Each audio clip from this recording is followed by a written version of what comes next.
Good morning, all. Welcome back to So Granny So.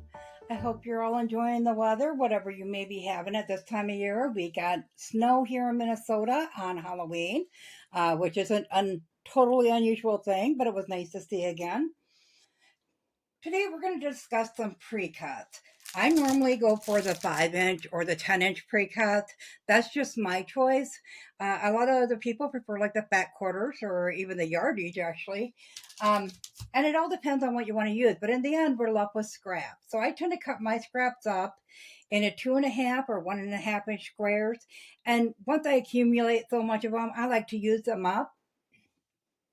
And I also like to get every once in a while, see on a fabric, a little out of my budget. So I'll grab a mini charm pack because they're really inexpensive and let them accumulate. Well, then when my box, which is just a reused box, gets too full, then I'll go ahead and do something with that and try to incorporate some of my scraps with it.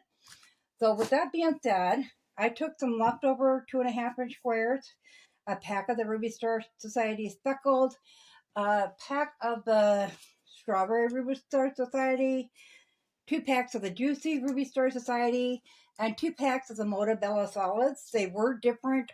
One pack had like 4 of each in, 4 of each color, and the other pack had 2 of each. So they were different, which gave me more of a variety. So I did like that part.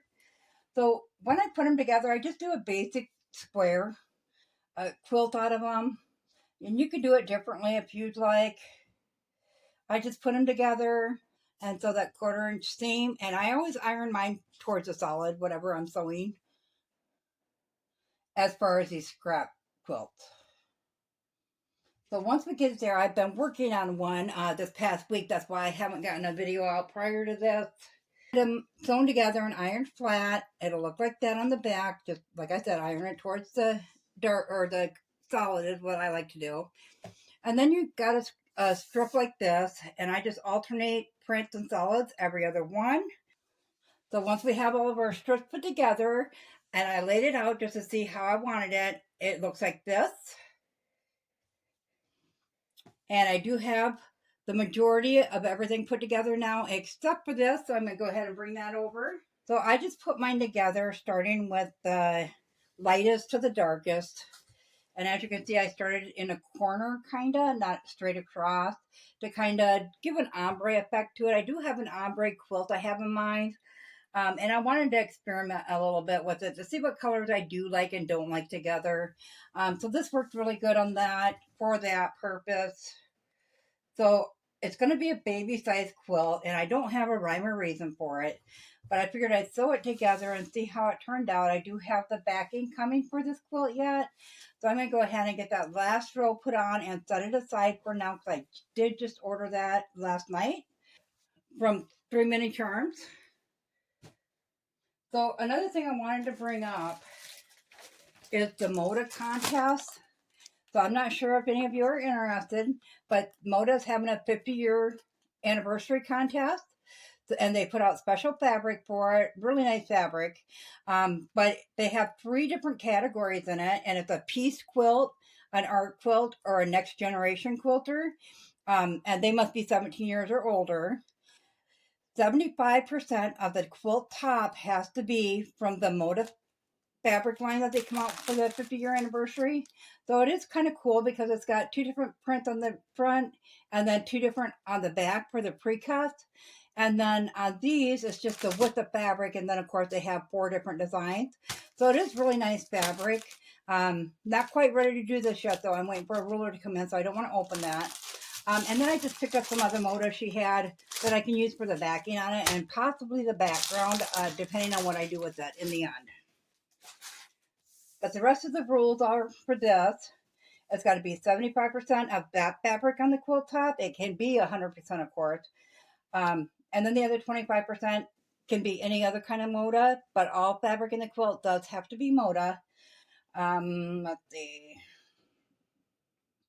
The quilts must be quilted by the maker or by a long-arm quilter and bound. No quilt tops or tied quilts will be accepted. And the contest entries must include a maximum of 3 clear pictures of the quilt, including 1 picture of the full quilt. The initial round of judging will be based on the entry pictures. If your quilt is chosen for in-person judging, Moda Fabrics will contact you with details for shipping your quilt to Moda. So the first place is a $2,500 cash prize.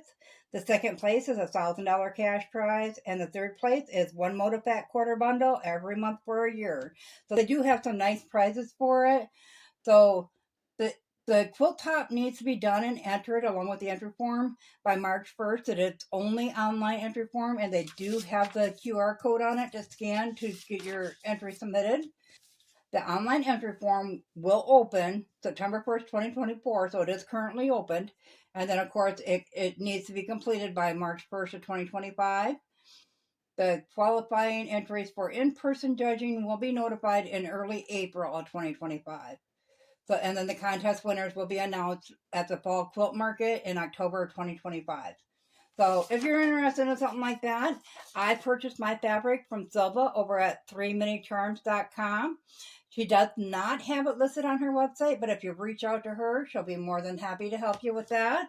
And last but not least, this week, we have our donation quilt we need to finish up.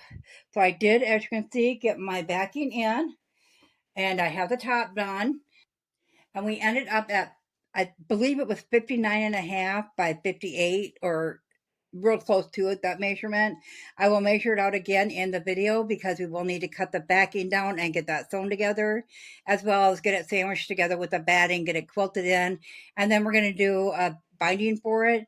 So that video will be out either by the end of this week or early next week. So be on the lookout for that as well. Have several fat quarters and quite a bit of yardage left on this line. It was actually 2 lines, I believe, of the gnomes with the baking.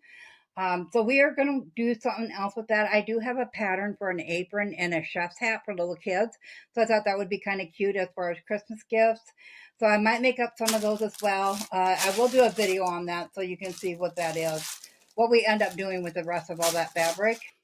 And then, of course, we'll be doing another Quilt Builder card deck block. I think I have, yep, I have that one already selected.